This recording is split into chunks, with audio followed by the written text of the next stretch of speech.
咁佢下午茶時間呢，就由2點到5點，咁用好似 high tea 嘅形式上。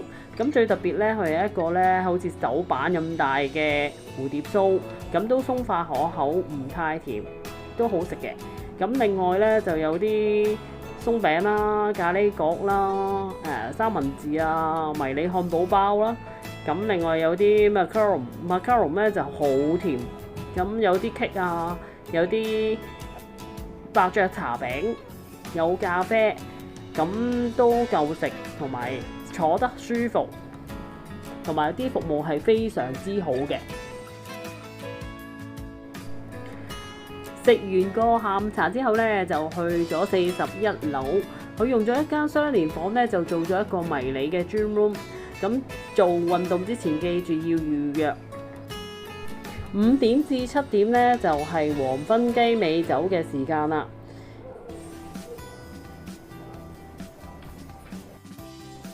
嘢食唔算好多啦，但係精緻同埋不停會 refill 嘅。咁呢個係三文治啦。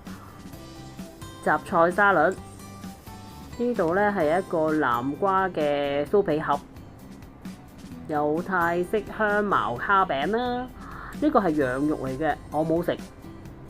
呢度呢就有幾款唔同嘅甜品啦，有 macaron 都係好甜，咁有啲蛋糕啦。咁喺呢一邊呢就有香檳啦、紅酒、白酒可以自己斟嘅。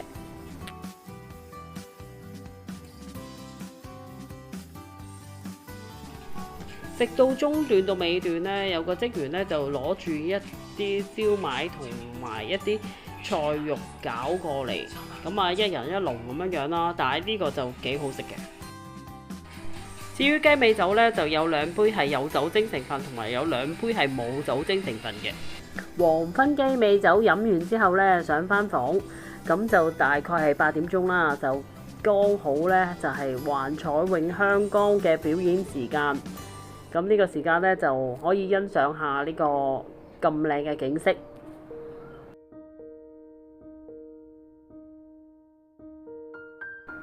我入住嘅時間呢，酒店嘅泳池係裝修緊，所以呢係冇泳池服務，而且香港政府呢就要5月5號先可以開放返泳池。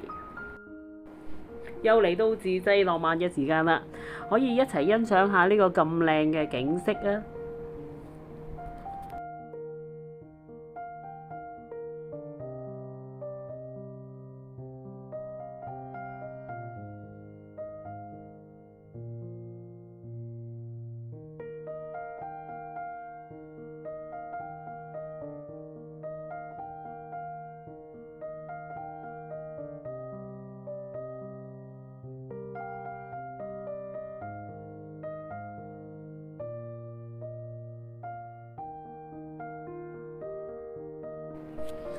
朝早6點半嘅時間呢，就見到太陽從一個厚雲裏邊出現咗啦。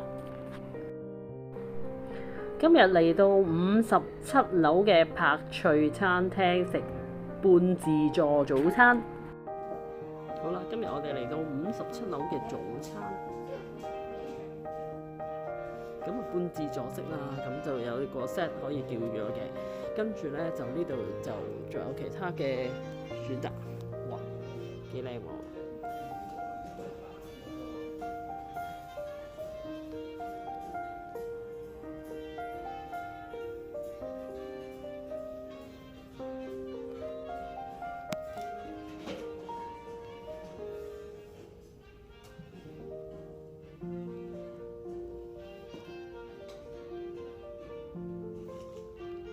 哇，都唔錯喎，啲牛肉包嗰啲都 OK 嘅。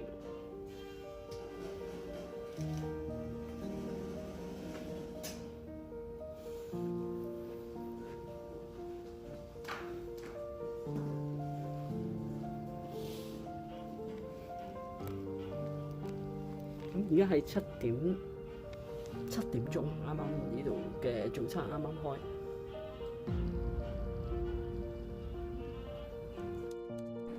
呢個柏翠餐廳呢，裝修得豪華啦，同埋佢個景呢真係好靚。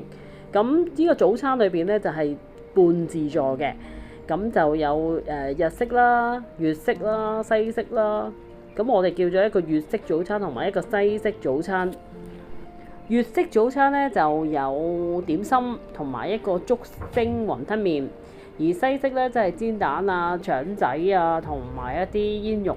咁見幾多人食呢，就係一個日式嘅早餐。咁佢其餘嘅都可以自取，都算豐富嘅。食飽早餐之後呢，就過條馬路呢，就去咗香港公園，咁就賞花同埋跑步，之後仲參觀埋茶藝博物館。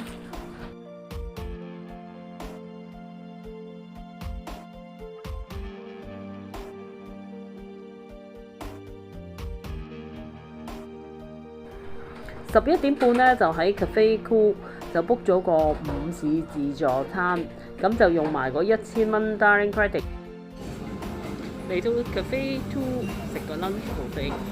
哇！呢個大蒸爐，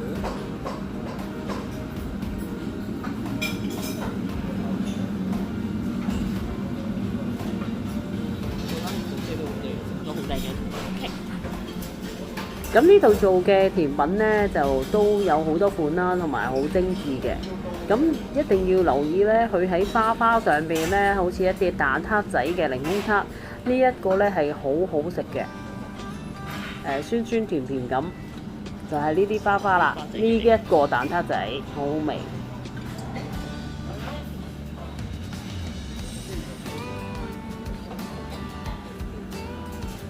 好靚喎呢個。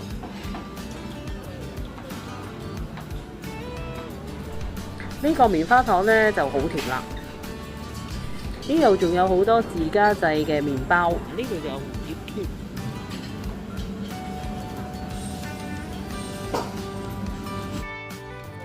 呢個叉燒呢，我就覺得鹹咗啲，啲雞就冇事。呢個燒牛柳呢，我都見到佢好似好生咁，所以冇試到。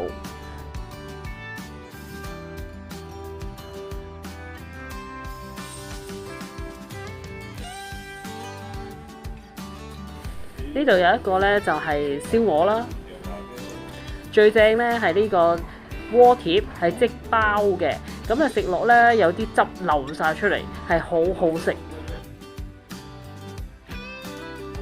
呢邊就有魚蛋粉啦，有個龍蝦汁魚蛋。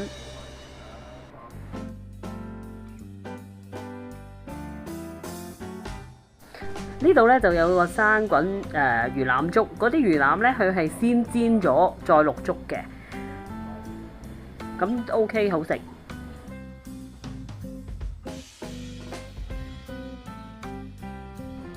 呢度呢就有燉湯，係川貝海底燉豬展，都飲落係好味嘅。呢邊呢就有日式燒餅啦，同埋印度咖喱。但係唔係太多人攞咯啲咖喱。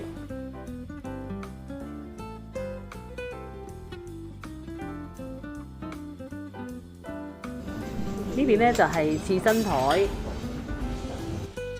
呢邊呢就有煙三文魚同埋三文魚啦、壽司啦。